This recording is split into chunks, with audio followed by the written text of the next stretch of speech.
Gold bars found inside a tank. कोई भी आम इंसान ईबे से कोई टैंक खरीदने की कोशिश नहीं करेगा। हाँ, अगर आप निक मेड इस ब्रिटिश मिलिट्री हार्डवेयर कलेक्टर जैसे उत्साही हो तो जरूर खरीदोगे। निक पेशे से एक इंसान है जो कई पुराने टैंक्स को नया बनाकर उन्हें ज्यादा कीमत में बेचा है। निक ने ईबे से एक पुराना सोवियत T-54 टैंक $37,000 में खरीदा। निक को लगा कि इस टैंक की मरम्मत कर इसे फिर से नया जैसा बनाकर थोड़े ज्यादा पैसों में बेचा जा सकता है। जैसे कि हर एक टैंक खरीदने के बाद निक टैंक के पुर्जों को अलग करता है, कुछ ऐसे ही काम इस टैंक को लेकर चल रहा था। निक पुर्जों को अलग करते वक्त ध्यान दे रहा था कि इसमें फटने लायक कोई एम्यूनेशन बचा न हो। फ्यूल टैंक में निक को खतरनाक नहीं लेकिन वाकई में कीमती सोने की ईंटें मिली, जिनकी कीमत होती थी $2 मिलियन।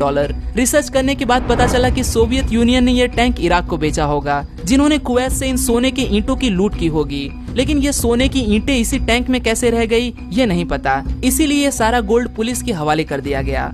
Number 3, restaurant treasure. कोई बिल्डिंग खरीदनी हो तो मेरे हिसाब से आपको किसी बैंक ने यूज की हुई बिल्डिंग खरीदने मिले तो आपका ज्यादा फायदा होगा। जाने माने शेफ जेमी ओलिवर ने मैनचेस्टर सिटी इंग्लैंड में एक रेस्टोरेंट बनाने के लिए बिल्डिंग खरीदी। ये बिल्डिंग पहले एक बैंक हुआ करती थी। जब रेनोवेशन का काम चल रहा था तो बिल्डिंग में मौजूद सारे लॉकर्स जहां लोग अपने पहले कीमती सामान रखा करते थे वो खोले गए। इन लॉकर्स में आज भी काफी सारा कीमती सामान मौजूद था। हालांकि ज्यादातर लोगों ने अपना सामान निकाल लिया था, लेकिन जो लोग मर गए या अपने इस कीमती सामान को भूल गए वो सारा सामान इस रेनोवेशन के दौरान खोजा गया। इसमें सोने चांदी की चीजें या कैश शामिल थे। इस सामान की कुल कीमत लगभग $1.7 मिलियन आंकी गई।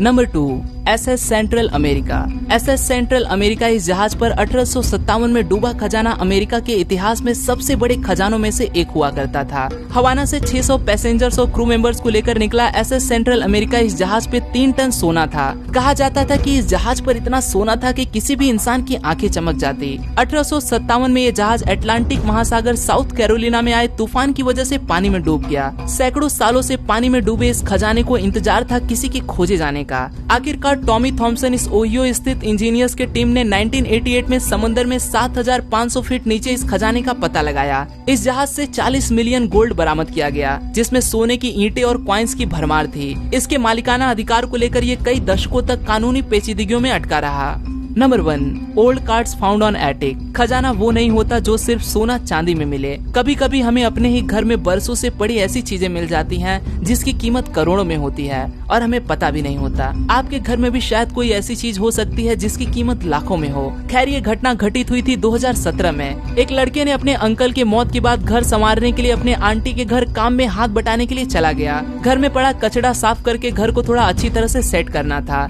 इसी के चलते ये दोनों अटारी साफ कर रहे थे। तभी उन्हें कुछ ऐसा मिला जिसकी उन्हें जरा से भी उम्मीद नहीं थी। 1940-50 के दशक के फुटबॉल, बास्केटबॉल और बेसबॉल के कार्ड से भरे बक्से मिले। पुराने होने के कारण ये अच्छी खासी कीमत में बेचे जा सकते थे। 1948 का वुमेन बेसबॉल कार्ड सबसे कीमती यानी कि $5,14,746 में बेचा गया। इन सब कार्ड्स की कीमत मिलियन डॉलर्स में की गई। जिस फैमिली के लिए ये बस एक कचरा था वो और किसी के लिए काफी कीमती थी। इन्हीं कार्ड्स की बदौलत ये फैमिली मिलीनियर बन गई।